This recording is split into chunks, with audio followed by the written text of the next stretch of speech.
Então, bom dia. Vamos iniciar agora as nossas discussões sobre os contratos administrativos na nova lei de licitações. E aí, sempre que vocês quiserem perguntar algo, é só colocar no chat ou abrir o áudio que a gente vai discutir. A ideia é exatamente essa, né? Que a gente, então, estabeleça um diálogo, que seja uma discussão bem, bem dialogada para realmente a gente conseguir construir aí alguns conceitos e algumas premissas para a gente levar para o nosso trabalho, para o nosso dia a dia. Informo a vocês que eu iniciei a gravação da aula, que depois vai ficar disponível para verificação. Então, vamos lá. Antes de iniciar o nosso diálogo, as nossas discussões, eu trouxe aqui um pensamento que eu acho que ele está muito ligado com com esse cenário que nós estamos vivenciando de nova lei de licitações. Porque durante mais de 30 anos, né, estamos aí com uma lei de 8666, que então, desde 93 ela que era a regradora dos nossos processos de contratação. E aí, então, né, isso é importante a gente fazer essa avaliação, né? A 8666, ela veio muito como resposta a um cenário de desvio, de corrupção. E então, tinha-se uma ideia à época, e é bom lembrar que em 93 a gente não tinha internet, não tinha esse volume de informações sendo trocadas em tempo real e tudo. Então, é importante, né, se a gente vislumbrar isso. A 8666, ela não estava inserida dentro dessa troca de informações que nós temos hoje. Então, ela veio muito como uma contínua do Decreto-Lei 2300.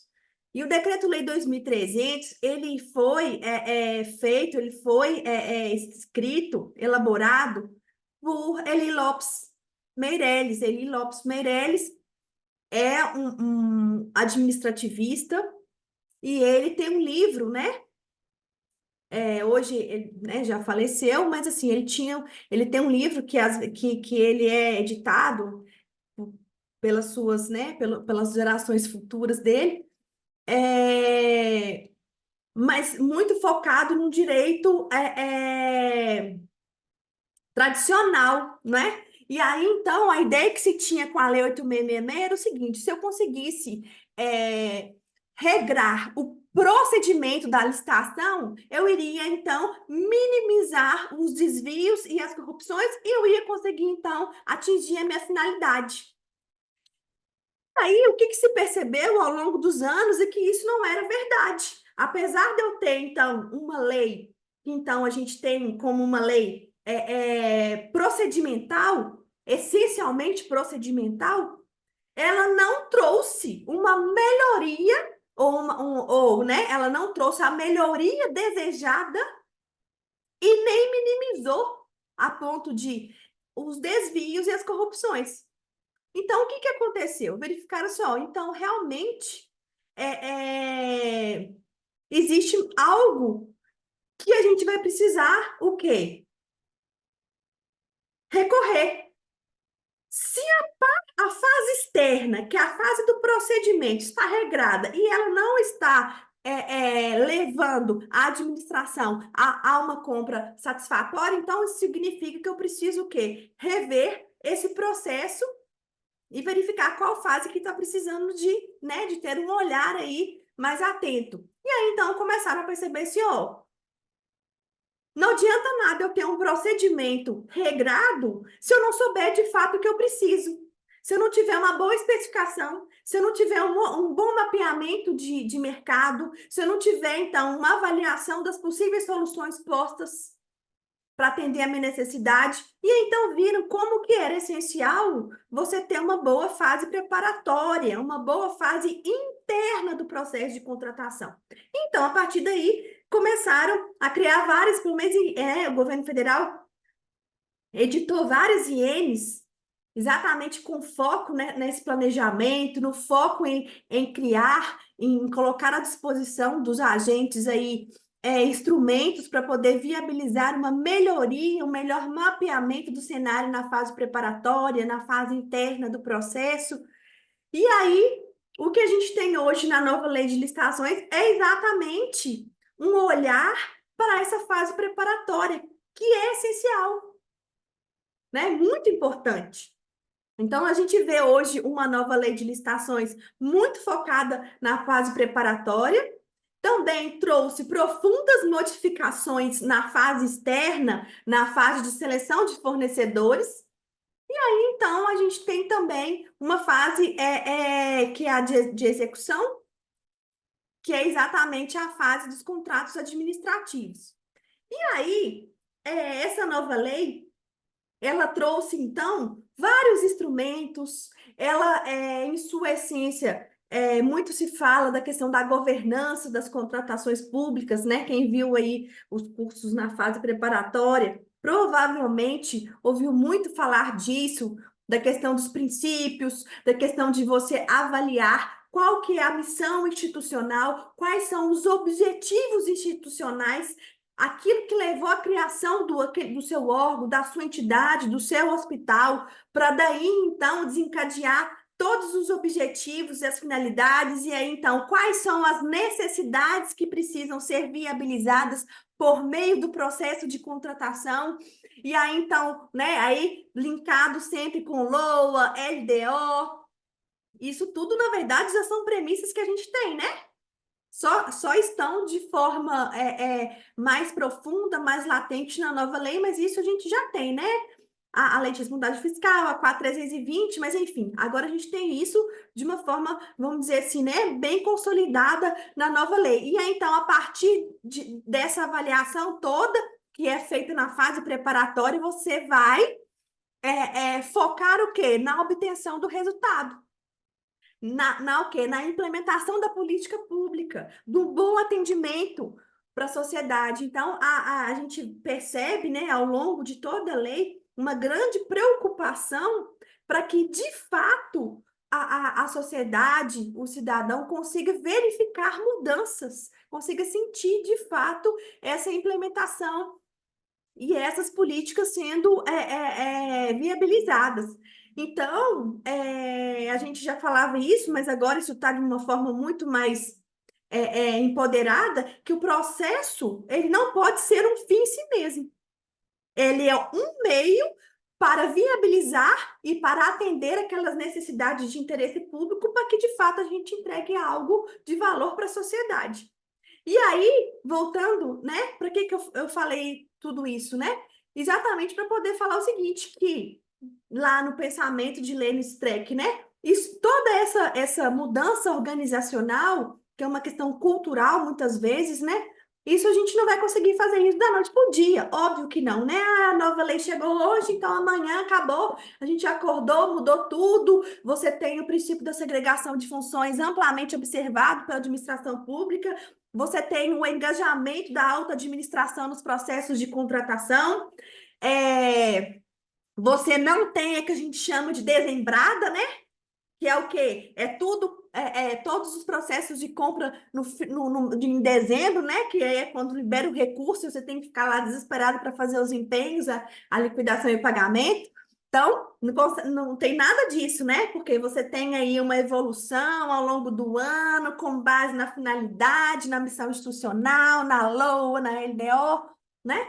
Então, assim, a gente também tem que ter a realidade. Então, é exatamente esse pensamento, né?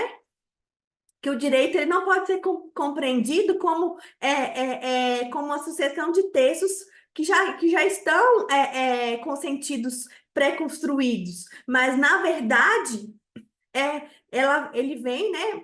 Não é só o que a lei manda, é também que os juízes interpretam, os advogados argumentam, os teóricos produzem. Então, é o que a gente vai no nosso dia a dia, tentar observar. Então, por isso que é importante também a gente dar essa viradinha de chave e começar a estudar mesmo, debruçar sobre os instrumentos postos à nova lei. Você tem instrumentos que já estavam previstos na 8666. E parecem que hoje, com a publicação da nova lei, virou novidade.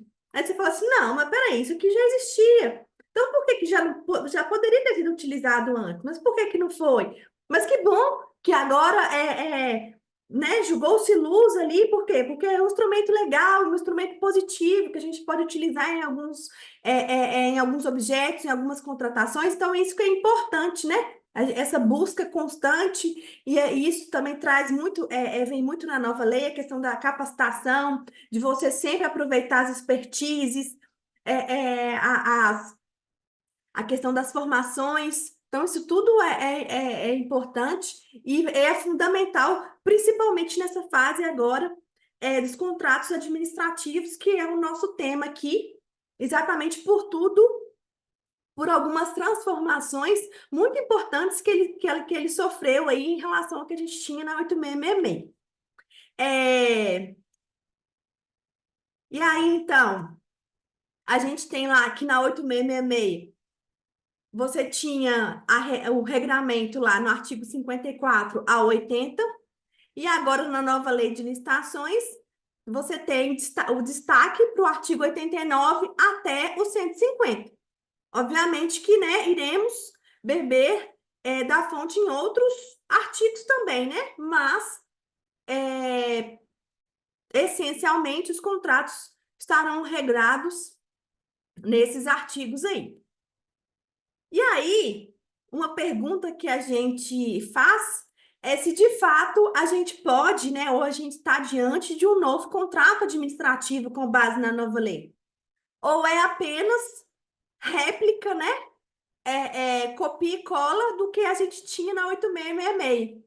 E aí, então, eu queria, né, saber de vocês aí, o que que vocês acham? Se a gente tem uma réplica da 8666 ou se de fato a gente tem um novo contrato administrativo.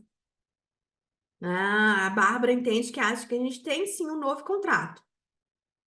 Ok. Mais alguém?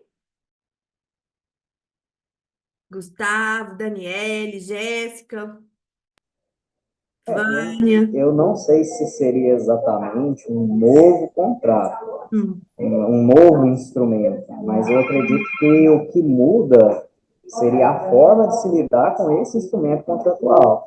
Um enfoque muito maior nessa questão da gestão, pormenorizou muitos detalhes que talvez antes não haviam, né, na tratativa dos contratos. Eu acredito que não seja um novo, mas sim um aprimoramento, né, desse contrato antigo que existia, né? Uma réplica aprimorada, vamos dizer assim. Não sei, posso estar enganado. Aí nesse ponto, ô, Gustavo, realmente eu concordo com você. A gente até brinca, costuma brincar, o seguinte, que o legislador gastou um tempo para poder regrar a fase preparatória, né, a fase interna. Que a gente vê que ela veio de uma forma assim bem robusta mesmo, né? E aí então, depois debruçou-se na fase externa, de seleção de fornecedores, aí trouxe a possibilidade de novas modelagens, de você conseguir construir a melhor forma de contratação com base no seu objeto. É, E aí você tem aí a questão da concorrência vindo como uma concorrência aí apregoada.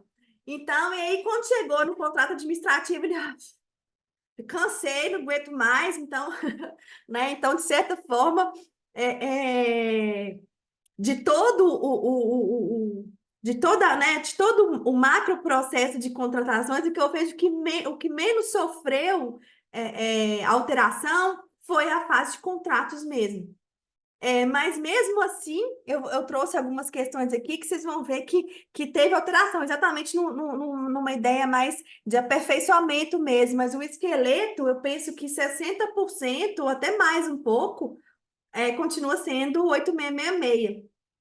Né? É por isso, né? Já estava exaurido, depois de trabalhar muito na fase preparatória, que a 8666 nós praticamente assim, não tratava nada, né?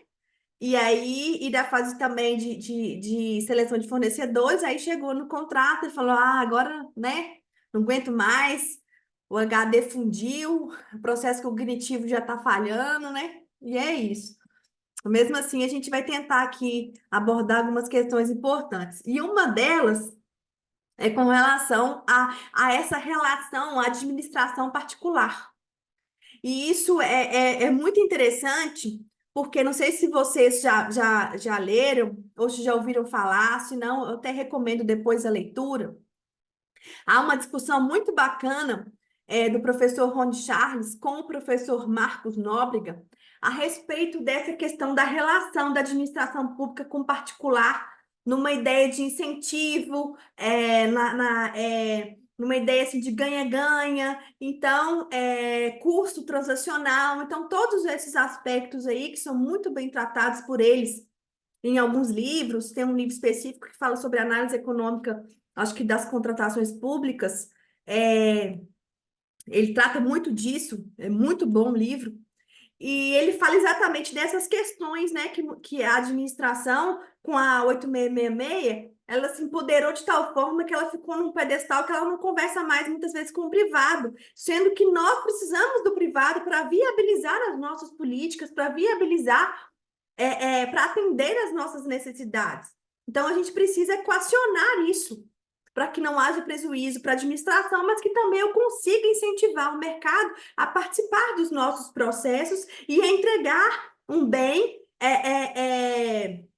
de acordo com a especificação técnica, a prestar um serviço a contento. Então, a gente percebe em alguns aspectos aí essas alterações. Muitas delas já eram de nossa cultura, a gente já fazia isso com base em acordos do TCU, em acordos do TCE, em doutrina, mas agora está positivado. Então, isso traz inclusive uma maior segurança na tomada de decisões pelo gestor. E aí, então, por exemplo, lá no artigo 115, o que nós temos? Que cada parte vai responder por uma possível inexecução do contrato. E aí, né? É aquela coisa assim, né? Mas isso é óbvio? Sim. Mas que bom que o óbvio foi escrito a ponto de que vão ter contratos, vão ter execuções contratuais que a culpa é da administração pública. E aí a responsabilidade é dela, com base no 115. Por quê? Porque aí eu vou fazer lá a minha planilha lá de corresponsáveis e vou ver quem que deu causa a cada um dos problemas da execução contratual, se foi o contratado ou se foi a administração pública. Então, era algo que a gente já deveria ter em mente, mas que bom que agora está expresso, né? A gente, então, vai conseguir embasar nossas decisões com base em um artigo expresso da nova lei. Uma outra questão também, e aí muito preocupado com a entrega, né, para a sociedade, com a finalização do objeto, é a proibição da administração quando houver mudança de posse de chefe do Poder Executivo, de simplesmente de forma imotivada, retardar ou até paralisar a execução de obra ou serviço. Isso traz o quê? Uma insegurança muito grande para o mercado e muitas vezes traz o quê que a gente vê muito aí hoje? Obras inacabadas e serviços que não foram executados na sua totalidade. Então, exatamente como o foco é a solução e é de fato, a concretização e a satisfação da minha necessidade que foi identificada lá na fase preparatória, na fase de planejamento, é que eu vou ter como regra essa proibição. Obviamente, é que se for discutir, se for verificado algum vício, né, aí não é que se falar, né? Tem o princípio da autotutela, então você vai rever e aí realmente você vai precisar resolver paralisar mesmo. Agora, de uma forma geral, isso não vai acontecer se realmente não tiver nenhum vício. Ou algo que precisa ser investigado de maneira anterior ao start para execução novamente. Lá no artigo 124 também, o que a gente vai ter? Que por acordo entre as partes, a gente vai poder fazer o quê? restabelecer o equilíbrio econômico, e aí, dentre as hipóteses, vejam vocês, né? Eu até marquei aqui de negrito, aquelas que inviabilizem a execução do contrato tal compactuado. Então, com base nessa expressão, vocês concordam comigo que, na verdade, o leque agora ele está super ampliado? Porque qualquer coisa pode ser o quê? Pode viabilizar a execução do contrato. E aí, então, pode ensejar o restabelecimento desse equilíbrio econômico-financeiro. Então, isso também é algo que a gente não tinha na 8666 e que veio com a 14133. Lá no artigo 137, e aí é interessante fazer uma observação, lá fala assim, ó, são motivos para extinção do contrato. E aí, a gente vai agora mudar um pouco a nomenclatura. Na 8666 a gente falava muito de quê? De rescisão do contrato, e agora a gente vai falar de extinção. Então, né, a gente vai começar a usar mais a palavra extinção, que é o que o legislador, com o 14133, trouxe aí.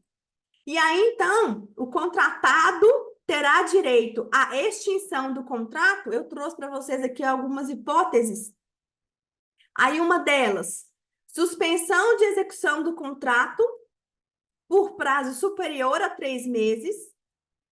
Aí você tem lá repetidas suspensões que vão totalizar 90 dias úteis.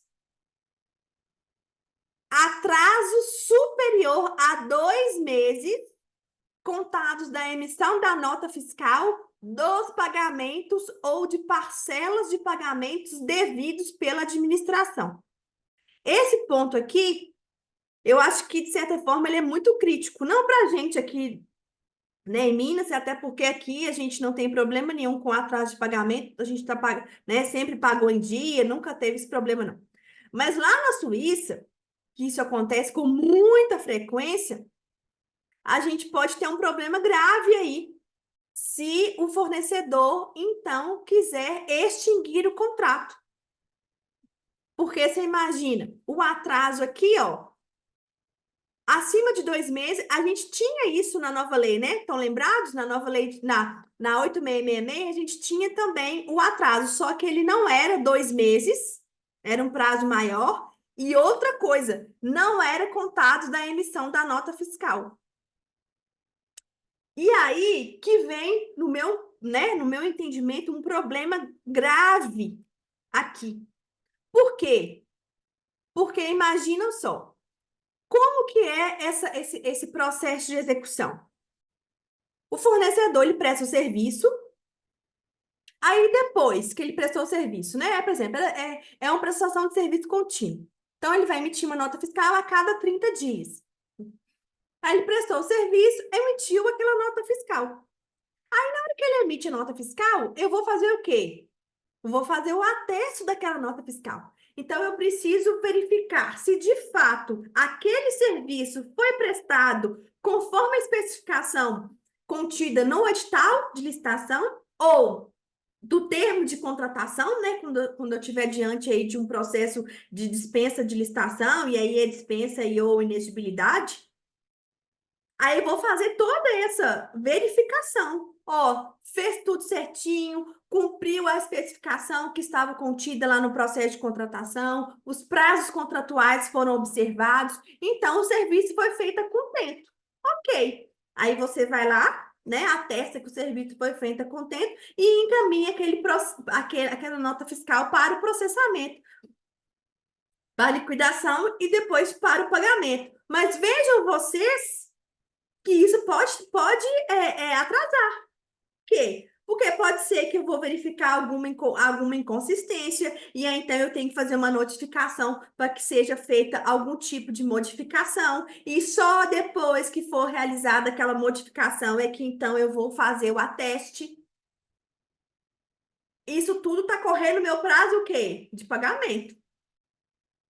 Então, aqui, ó, quando fala atraso superior a 2 meses contados da emissão da nota fiscal, Aqui eu acho que o legislador cometeu um equívoco.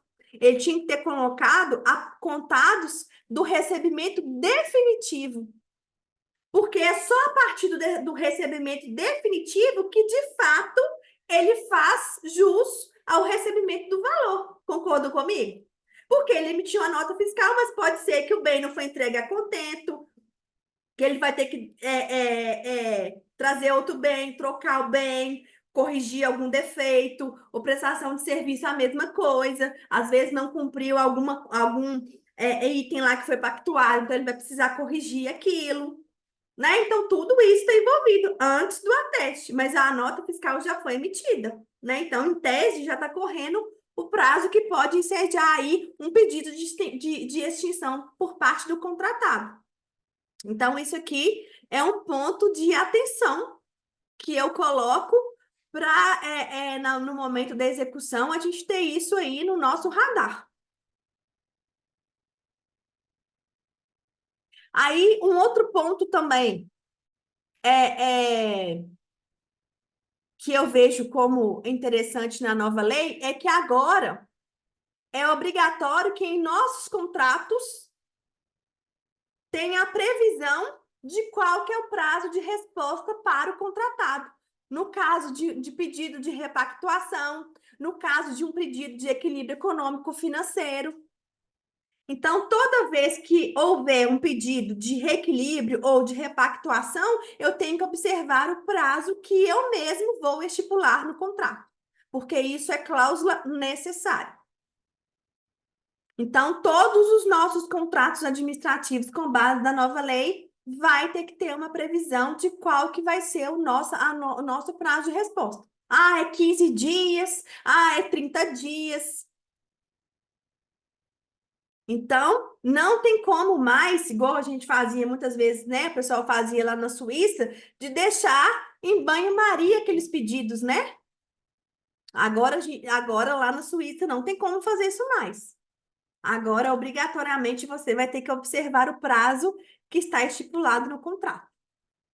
Então, eu acho que isso aí é interessante? Sim, é interessante. Traz uma segurança jurídica, porque agora a gente vai ter um prazo para responder, então você já tem uma sinalização para o mercado de qual que é o tempo que ele vai obter uma resposta, que pode ser positiva ou não, mas pelo menos ele vai ter uma resposta, uma motivação para aquele deferimento ou indeferimento do pedido, e que, de certa forma, vai o quê? Pode incentivar novos fornecedores e os bons fornecedores, né? Porque é isso que nós queremos, que a administração, então, incentive a participação de bons fornecedores nos nossos processos de contratação para viabilizar aí melhores entregas, melhores soluções para atender a nossa necessidade.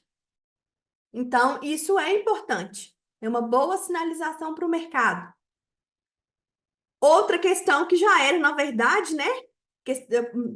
Ato administrativo pressupõe o quê? Motivação. Então, agora a administração ela vai ter o dever de explicitamente emitir decisão de todas as solicitações e reclamações relacionadas à execução do contrato de forma motivada.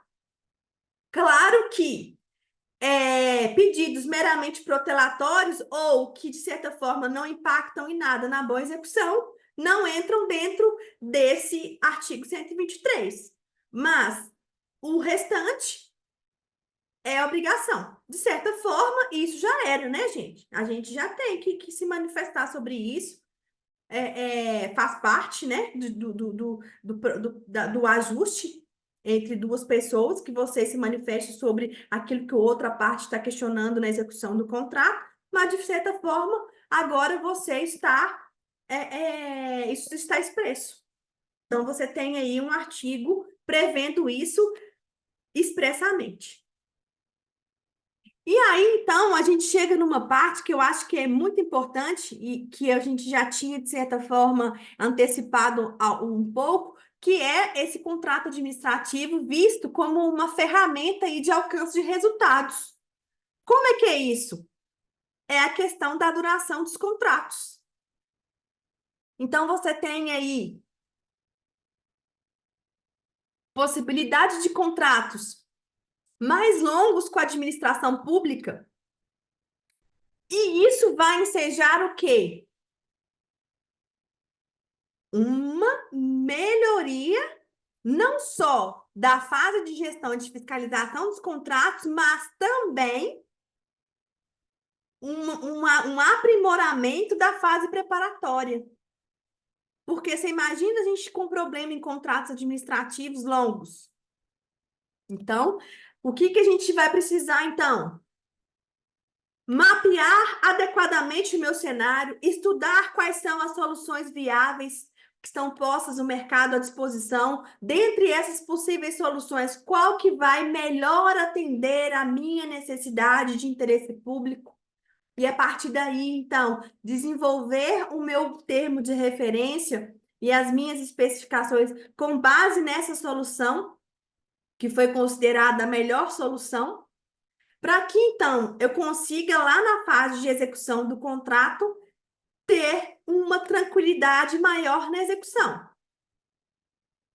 É óbvio, né? E aí que esses instrumentos que estão então à nossa disposição na nova lei de licitações, a intenção é que eles minimizem os nossos problemas de execução. Logicamente que eu não vou, né? A gente não vai querer achar que eles vão resolver 100% dos problemas e que então a minha execução vai ser tranquila, tranquila. Não. Problemas nas sextas-feiras à tarde, né? Eu imagino que ainda vão acontecer. Só que a ideia é que isso seja o quê? Minimizado. Até porque, se isso não for minimizado, é bom a gente verificar se de fato a nossa fase preparatória, se os nossos estudos, se os nossos mapeamentos de risco estão sendo feitos adequadamente, ou se não precisa de ir aí de uma melhoria. Porque a ideia é que, né, que isso não aconteça, pelo menos da mesma forma. E aí, então, a administração, então, antes, né, com base na 8666, o que que a gente tinha? Possibilidade de prestação de serviço contínuo, prorrogar até 5 anos. Agora, com a nova lei de licitações, não só o serviço contínuo, aquele que não pode sofrer solução de continuidade, aquele que é essencial para a administração, mas também a aquisição continuada. Vejam vocês, olha lá, serviços e fornecimentos contínuos. Então, nós vamos, né, a médio prazo aí, ter ganhos substanciais nos nossos processos, porque muitas vezes, eu não sei como é que funciona aí na FEMIG, mas eu analiso processos de aquisição todos os anos iguais. Todos os anos, os mesmos objetos são comprados. Então, e isso é um volume, vamos dizer assim, bem substancial. Para não dizer que mais da metade dos processos de contratação que eu vejo hoje no meu órgão são de aquisições continuadas. Então, a partir do momento que eu tiver um bom mapeamento da fase interna, da fase lá de preparatória, e essa possibilidade, então, de formalizar contratos de 5 anos. Então, a gente vai ver que esses contratos de 5 anos, eles ainda podem ser prorrogados até 10 anos. Olha como é que isso vai, de certa forma, o quê?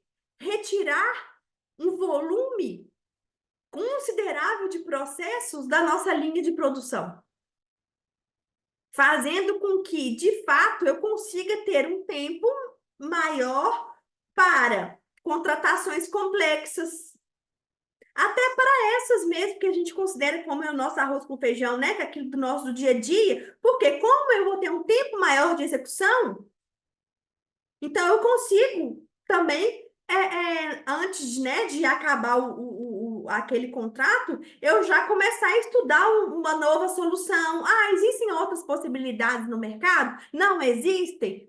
E aí, então, o que eu acho que é fundamental para esses contratos longos, e até hoje mesmo, né, nos nossos contratos, mas eu vejo pouco isso na prática, muito pouco mesmo, infelizmente, é esse diálogo entre a equipe da gestão e da fiscalização e o pessoal da fase interna. Não existe esse diálogo, não existe essa conversa. E isso faz com que se replique os mesmos problemas a cada nova contratação. Porque muitas vezes o pessoal está lá na ponta, ele está sofrendo problema. Ele está vendo, ó, isso aqui não tá, isso aqui foi um problema evidenciado e não tem isso expresso lá como obrigação. Isso é importante. Aí anota, né? Na próxima contratação é importante que seja descrito que nessas hipóteses aqui o contratado deverá fazer isso, isso e isso. E aí, muitas vezes, esses problemas, esses pontos de melhoria aí, ficam retidos. Eles não alimentam o novo processo de contratação. E aí, o que acontece? Você tem o quê? Os mesmos problemas a cada contratação. E a ideia exatamente não é essa. Então, agora, com esses processos mais longos e até com alguns artigos, algumas regras postas na nova lei, é importante que o gestor e o fiscal faça essa avaliação, escreva mesmo, né, o tal do diário de bordo, que já tem lá no 67, que a gente fala que é o agente 67, lá fala que você tinha que ter um verdadeiro diário de bordo para escrever o que estava acontecendo na gestão e fiscalização. Só que muitas vezes a pessoa tem isso, faz isso, só que isso não chega ao conhecimento de quem está lá fazendo o termo de referência, quem está lá fazendo o ETP. E aí isso não é alimentado, então você tem um ciclo vicioso, né? De sempre anotar as mesmas coisas. Então é importantíssimo que haja essa alimentação, que haja esse diálogo, essa conversa entre essas fases, entre as pessoas que trabalham, né, nessas fases, exatamente para que, de fato, a gente tenha esse contrato administrativo como uma ferramenta de alcance de resultados, e não com um aumento da nossa dor de cabeça, né? Porque você imagina se a gente tem isso 5 anos, e aí você vai ter isso 10 anos, né? Então é importante que haja esse diálogo. Por isso, inclusive, que eu defendo que a equipe que elabore o ETP, que participe dessa fase de planejamento da contratação, não seja apenas servidores da área finalística, vamos dizer assim, né, da área técnica, mas que também tenha servidores do setor de compras, que tenha pregoeiro. Logicamente que quando o pregoeiro, quando o servidor do setor de compras estiver participando daquele planejamento de contratação daquele objeto, ele não vai participar das demais fases, porque isso é o princípio da segregação de funções. Mas ele vai continuar nos demais que ele não participou. Mas é importante, por quê? Porque como ele está em outras fases do processo de contratação, o olhar dele é importante na formulação de regras, nas especificações ali, porque ele tem um olhar, muitas vezes, que exatamente pela fase que ele está do processo de contratação, que outros não têm. Então, isso aí vai agregar valor na formatação e na elaboração do ETP, do termo de referência. Então, por isso que eu sempre acho interessante essa equipe, né, que seja feito sempre de forma colegiada, para que então você tenha um olhar de cada fase e então tente minimizar ao máximo os problemas que podem ocorrer. Eles vão existir, sim, vão existir, mas a tendência é que você diminua isso com essa participação, com esse olhar de todos aqueles que fazem parte do processo. Não sei se vocês concordam comigo, mas eu acho isso muito importante para que, de fato, a gente consiga viabilizar essas melhores contratações. E aí, então, nesse caso aqui, a autoridade competente, ela vai ter que atestar a questão da vantajosidade, vai ter também que demonstrar a questão da existência de créditos orçamentários E também vai poder, em caso de inexistência de novos créditos, ou até mesmo de entender que aquele contrato não é mais vantajoso para a administração, que faça então a sua extinção. E aí, quando isso ocorrer, né, quando então for verificado pela administração que aquele contrato, que aquele objeto não é mais vantajoso ou que existe uma solução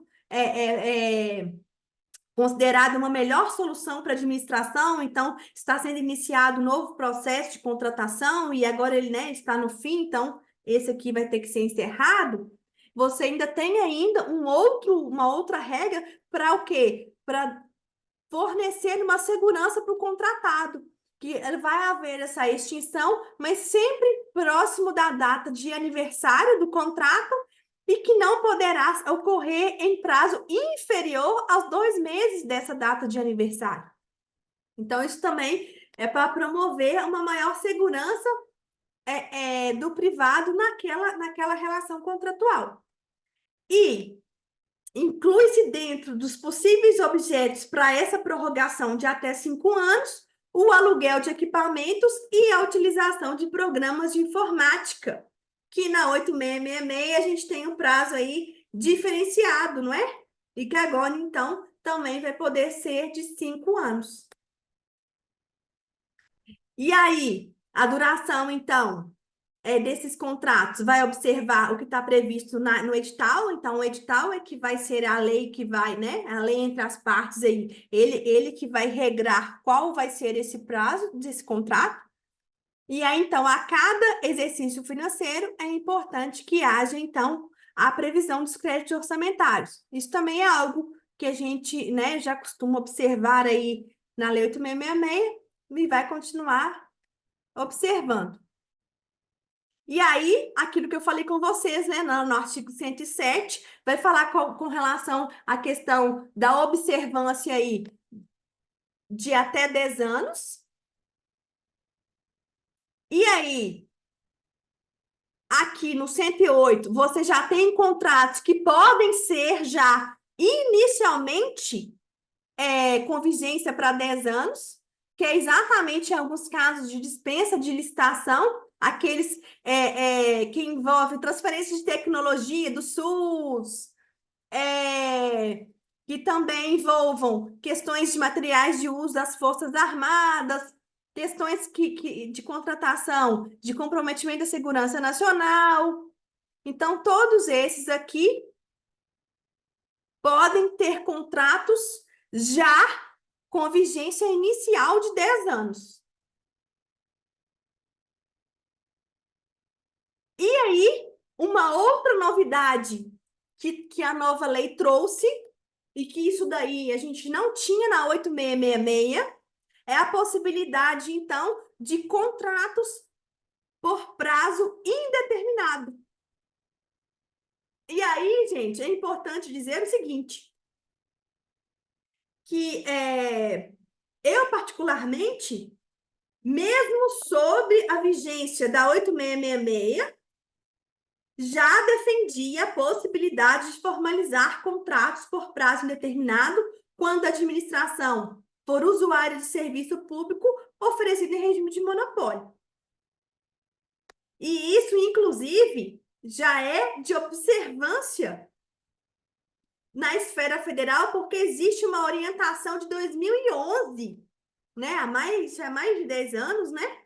Que a União, ela já promove, já formaliza contratos por prazo indeterminado quando for essa prestação de serviço feito por monopólio.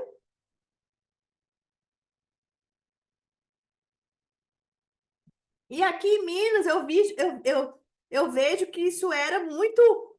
A maioria ainda formalizava contrato de 5 anos com a Copasa, com a CEMIG, e aí a cada 5 anos tinha que instaurar um novo processo de contratação, fazer um novo contrato, né, publicar, ter a manifestação do jurídico, sendo que você já tinha uma orientação. Obviamente que essa orientação normativa ela é da AGU e ela não é de observância do Estado de Minas. Mas, né, poderia, e esse era o meu entendimento, né, é o meu entendimento, que poderia, por analogia, utilizá-la e até mesmo fundamentando, né, que se trata de, de serviço, de usuário de serviço público em regime de monopólio. Então, o que não fazia sentido de você, a cada, que isso aí, de certa forma, é até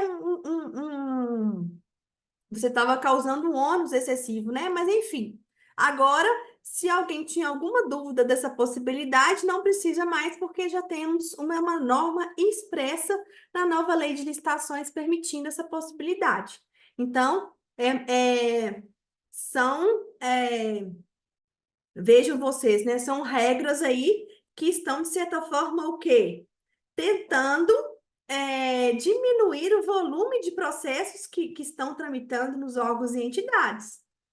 Você tem contratos mais longos, você tem a questão da vigência por prazo indeterminado de contrato. Então, aqui em Minas Gerais, no mínimo 2 contratos, a gente, então, ele vai ser de vigência indeterminada, né? Então, é só a questão da observância orçamentária e financeira, que isso aí, obviamente, a gente não tem como sair fora disso, mas, além disso, né? Você não tem que preocupar com o fim a cada 5 anos, né? Então, eu acho que isso também é um ganho importante. E aí, nesse caso, eu só queria ouvir de você se tem alguém aí que já fez algum contrato por tempo indeterminado, ou se os contratos de vocês com fornecimento de água e de energia eram todos por 5 anos. E aí, pessoal, o que que vocês acham? Acharam interessante? Vocês já faziam isso? Nunca fez? Vai começar a fazer agora? Olha, eu acho que na minha unidade nunca teve por prazo indefinido, não. Acredito que seja realmente esse prazo fixo aí de 5 anos para esse serviço. Talvez seja iniciado esse processo agora. Uhum, entendi. Ok. E aí, para além desse prazo, então, de prestação de serviço, de fornecimento contínuo de 5 anos, podendo prorrogado até 10 anos, a gente ainda tem ainda esses contratos de eficiência, que eles têm, então, previsão de até 10 anos, o prazo, quando os contratos não tiverem investimento, e de até 35 anos nos contratos em que vai ter algum tipo de investimento. Ou seja, né, que vai implicar em alguma benfeitoria permanente, que vai ser, então, usufruída pela administração pública. Então, nesse caso, você tem aí esses contratos podem vigir por até 35 anos. Esses contratos também são super interessantes, esses contratos de eficiência, e são novidade em relação a 8666. Então, é algo também que, a depender do objeto, é interessante, né? Ah, aí você vai perguntar assim, dá um exemplo, Pauliana, desses contratos de eficiência. Por exemplo, vamos pensar na cidade administrativa, né? E se a gente contratasse, né, uma empresa para que ela, então, formatasse uma melhor modelagem para que a gente tivesse uma economia de energia, né? Formas de trazer uma economia de energia para a administração pública. Então, isso seria um contrato de eficiência, porque a ideia é o quê no contrato de eficiência? Quanto maior for a economia gerada pela modelagem proposta pelo privado, maior vai ser a remuneração dele. E melhor vai ser para a administração, que vai ter o seu custo o quê? Reduzido. Então, vejam vocês como que esse contrato, por exemplo, é o tipo de contrato que você tem o incentivo, né? E aquela promoção do ganha-ganha. Porque quanto mais o privado trazer uma eficiência energética, então diminuir o gasto da administração pública, maior vai ser a remuneração dele. Então, a gente está aí nesse verdadeiro ganha-ganha, que é uma lógica bem interessante que a gente vê isso na nova lei de licitações. Então, seria esse tipo de contrato aí, né, um dos exemplos aí que a gente podia trabalhar esse tipo de contrato, que pode durar até 35 anos, a depender da existência ou não de investimento. E aí, gente, continuando então, alguns pontos importantes e novidades da nova lei de licitações, esse daqui, para mim, é uma grande novidade, e muito positivo, que é o artigo 111. O que vai falar o artigo 111? Que nos contratos de escopo, por escopo da administração pública, o prazo de vigência vai ser automaticamente prorrogado se o objeto não for concluído no período. E aí a gente vê claramente a ideia do quê? Da obtenção do resultado final. Por quê? Adianta alguma coisa? Então, só para voltando um pouquinho, né? Abrindo parênteses aí. Contrato por escopo, né? É aquele em que a contratação ela visa a entrega de um bem final pronto, finalizado, pronto, acabado, né? Vamos dizer assim, eu quero que você promova modificações na calçada aqui do meu hospital para que a calçada observe as diretrizes e as novas normas do município. E aí, então, o objeto, então, qual que é o meu resultado satisfatório? É a entrega da calçada conforme o regramento do município. Então, se o contrato vencer sem que a calçada tenha sido entregue, não resolveu. Resolveu nada.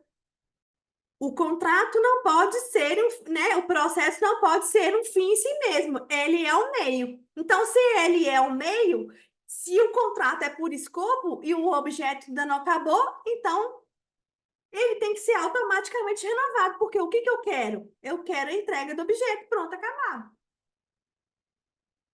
Vejam, aí vocês conseguiram perceber a mudança que a gente tem de postura em relação ao 8666?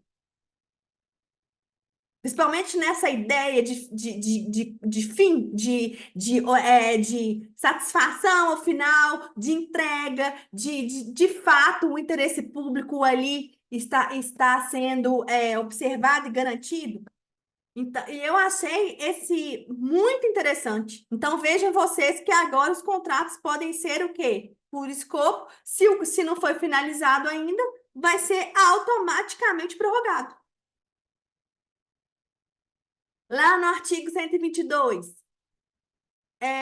na execução do contrato e sem prejuízo das responsabilidades contratuais e legais, o contratado poderá subcontratar partes da obra, do serviço ou do fornecimento até o limite observado pela administração. Exatamente, Bárbara. E é isso que a gente precisa né, mudar um pouquinho a chavinha, porque a Lei 8666, o foco era muito no procedimento, né, no processo. E, na verdade, muitas vezes você tinha um processo feito de acordo com a legislação, tudo certinho, mas a minha solução, o meu resultado não era o melhor. Então, não adiantou nada, né? E é exatamente agora qual que é a premissa? Que o processo seja feito da forma correta, observando os ditames legais, e, inclusive, ele só vai ser realmente exitoso se o meu resultado final for satisfatório. Se, de fato, a minha necessidade de interesse público foi atendida. Então, houve aí, nesse caso aí, uma mudança bem, né? Eu acho que nesse caso aí foi essa mudança aí de paradigma aí foi essencial e isso é muito importante. E aí, então, aqui no 122, o que que nós temos? Uma outra alteração com relação à possibilidade de quê? de subcontratação nos processos de execução. Por quê? Hoje, com base na 8666, a regra é o quê? É vedada a subcontratação, salvo se dispuser o edital e o contrato e houver prévia anuência da administração. Então, o que nós temos hoje com base na 8666? Vedação. Só vai ser permitido se o edital e o contrato prever a possibilidade. Ok. Aí agora fecha a caixinha, por quê? Porque na 14133 muda-se a lógica. Aqui a lógica é o seguinte: em regra, poderá haver subcontratação. E isso só não vai ocorrer se no edital de licitação tiver uma cláusula expressa falando que não vai ter.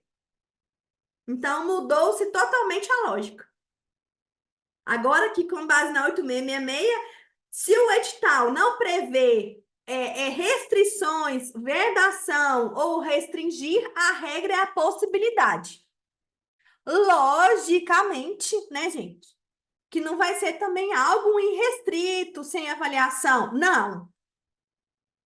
Se não houver previsão de vedação, de restrição no edital de convocação, então quer dizer que há possibilidade. Há possibilidade. Mas, para tanto, o que vai ser preciso?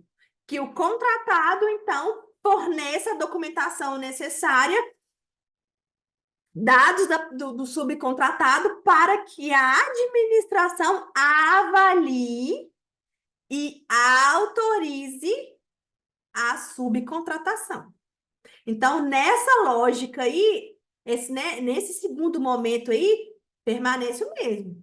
Ou seja, a administração, então, ela vai avaliar conveniência e oportunidade administrativa, cada caso, se é adequado, se realmente vai atender o interesse público aquela subcontratação ou não. A única coisa que mudou é o início da regra do jogo. Porque na 8666 a regra era para permitir, eu tinha que colocar no edital. Agora, se eu não colocar no edital, quer dizer que pode. Entenderam essa mudança? Com relação ao 111 também, vocês gostaram dessa questão dos contratos por escopo?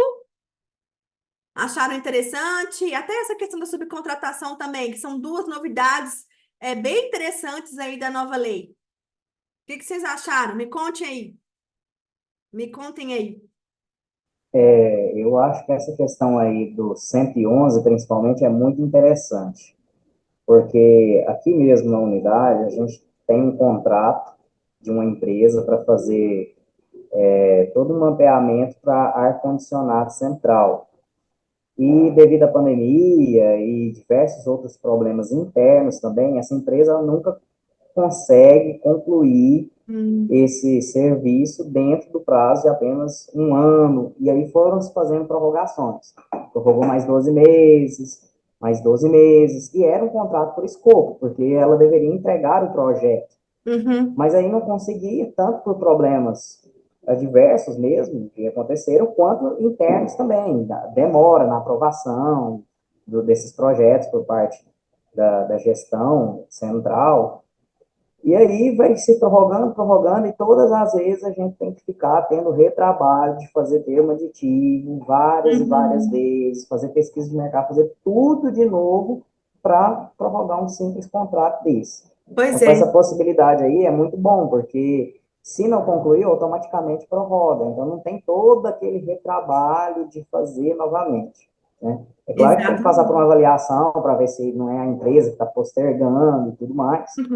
mas, assim, sendo justificado, já ajuda demais, para não ter esse trabalho que eu poderia estar usando o meu tempo para fazer outro contrato, fazer outra coisa. Exatamente, Gustavo. Ainda correndo o risco de você perder o prazo e não conseguir prorrogar e não ter objeto, não ter nada, né? Objeto concluído e aí ter que fazer novo processo para o mesmo objetivo, né? É isso mesmo. Excelente. Ô, gente, hoje eu vou parar por aqui, porque já chegou no horário, né? E eu não quero de jeito nenhum competir com o sorteio do bife de vocês, né? Porque aí é cruel. É, nós teremos mais uma, uma, uma tutoria da aula 3, não é? Deixa eu ver aqui qual que vai ser a data dela. É, a princípio é dia 20, né? E temos também, e amanhã temos a segunda aula da tutoria da turma 1 e 2 na parte da manhã. Então, amanhã, na parte da manhã, vai ter a segunda aula dessa parte, que aí eu vou tratar sobre os contratos, né? E continuar essa aula. E no dia seguinte é mais uma aula para a turma 3, que no caso é de vocês. Mas aí, se vocês quiserem também participar, isso. E agora, hoje de tarde vocês têm com o Diego. Isso mesmo. Então, me coloco à disposição aí também para tirar dúvidas na próxima, né? Agradeço a participação de vocês.